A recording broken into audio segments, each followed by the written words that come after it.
পুরুষেরা তোমার পোশাকের কারণেই তোমার সাথে কৃপি আচরণ করে। আচ্ছা, এখন কেন দেখছে? কি কারণ? পারলে মুখ ঢেকে নেবো, তাতেও লোকজন দেখবে। গলা অব্দি জামা পরে আছি আমি যখন ক্লাস 3-তে পড়তাম, তাহলে বাস কন্ডাক্টর আমার বাদিকের বুক চেপে ধরেছিল কেন? ভয়তে আমি কাউকে বলতে পারিনি, দুদিন ব্যথা ছিল আমার। আজকে প্রথমবার আমি বললাম। কেন একটা চুড়িদার পরা মেয়েকে কিছু ছেলে টন্ট মেরে চলে যায়, কিছু ছেলে র্যান্ডামলি একটা মেয়ের পিছু নেয়। ইন্ডিয়াতে কোন রেপ হওয়া মেয়েটার জামা কাপড় ঠিক ছিল না? সবাই তো চুড়িদার পরেছিল। অন ডিউটি ছিল ডাক্তারটা, বন্ধুদের সাথে ঘুরতে যাচ্ছিল ট্রেনে করে। কি খারাপ ছিল জামায় মেয়েটার? যখন একটা ছেলে জিমে ট্যাঙ্ক টপ পরে ক্লিভেজ স্ল্যাশ বডি দেখিয়ে ছবি তোলে, তখন তো আপনারা বলেন না যে ক্লিভেজটা ঢেকে জামা পরো। যখন ছেলেগুলো ড্রেনের সামনে দাঁড়িয়ে দাঁড়িয়ে প্রস্রাব করে, আপনি বলেন না তো অঙ্গ ঢেকে প্রস্রাব করতে? যখন পাশের বাড়ির কাকা লুঙ্গি পরে বাইরে বেরোয়, আপনি বলেন না তো একটা গেঞ্জি পরে বেরোতে?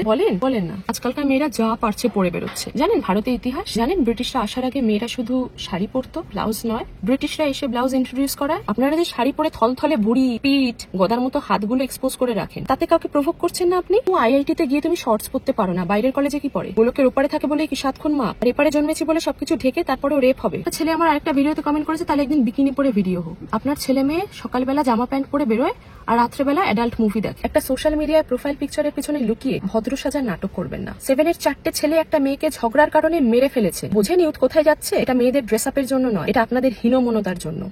ফেমিনিজম করে ইউথটাকে নষ্ট করে দিল। একটা এমন দেশ যেখানে প্রত্যেক দিন শিক্ষার হার কমে যাচ্ছে, মানসিক শিক্ষার হার, স্কুলে পাশ ফেল উঠে গেছে। ইয়াং জেনারেশন তোমাকে ফলো করে। ইয়াং জেনারেশনের হাতে ফোন দিয়েছেন কেন আপনি? 17 বছরের আগে ফোন দিয়ে দিয়েছেন কেন বাবা মা? আগে তো ছিল না। আমরা সার্ভাইভ করিনি, আপনারা সার্ভাইভ করেননি। ও এখন তো ফোন লাগে, কি করে কন্ট্যাক্ট করবো? আমাদের কিভাবে কন্ট্যাক্ট করেছে? আমাদের যখন পিঠের ছাল তুলে দিত আমাদের স্যাররা, আমাদের বাবা মারা কি ছুটে যেত? যাওয়ার কি দরকার? তারপর আমরা ভালোভাবে পড়াশোনা করতে শিখেছি, বেরেল্লাপনা করিনি। একটা এমন দেশ যেখানে ড্রেস আপ আর সেক্সকে ট্যাবু করে রেখেছেন, সেখানে জনসংখ্যা হাতের বাইরে বেরিয়ে যাচ্ছে, প্রত্যেকদিন টাকা ডলারের এগেনস্টে ফল করে যাচ্ছে। আপনারা কি বোঝেন না? আপনারা যত একটা জিনিসকে দমানোর চেষ্টা করবেন, সেটা বড় আকার ধারণ করে আগ্নেয়গিরি হয়ে যাবে। ইতিহাসে কি এই ঘটনা ঘটেনি? 2025-এ দাঁড়িয়ে আপনারা ড্রেস আপ নিয়ে কথা বলেন। মানুষের কি মানসিকতা আপনাদের? কি চোখ আপনাদের যে এইগুলো দেখে এম্বারেসমেন্ট হয়? কি চোখ নিয়ে জন্মেছেন আপনারা যে একটা মেয়েকে স্বাধীনভাবে রাস্তায় দেখতে পারেন না? স্কুলে মেয়েদের ইউনিফর্ম চুড়িদার আর শাড়ি, আর সেখানে ছেলেদের ইউনিফর্ম হাফ প্যান্ট আর সাদা গেঞ্জি। আপনারা ইউথ জেনারেশন দেখাচ্ছেন। কিসের ইউথ জেনারেশন? কিসের এই শিক্ষা? আমরা খালি গায়ে ছেলেদের দেখে কি হামলে পড়ি? একটা ছেলে যখন আপার বডি দেখাচ্ছে তখন সে হ্যান্ডসাম, একটা মেয়ে যখন আপার বডি দেখাচ্ছে তখন সে স্লাট। প্রত্যেকটা জায়গায় একটা ড্রেস আপ মেনটেন করা উচিত, প্রত্যেকটা জায়গায় নিজের মুখটাও মেনটেন করা উচিত। করেন?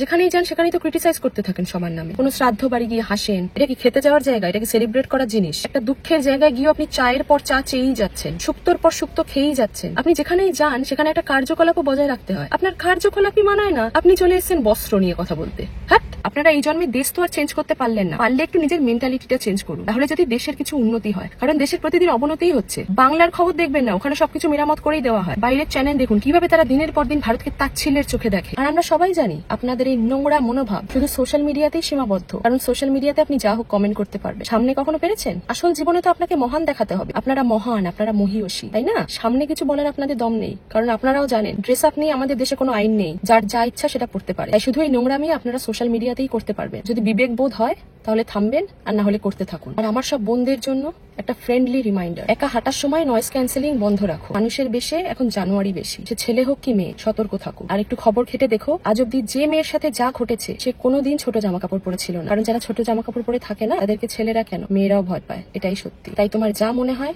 সেটাই পড়ো, যেখানে যেটা মনে হয় সেটাই পড়ো।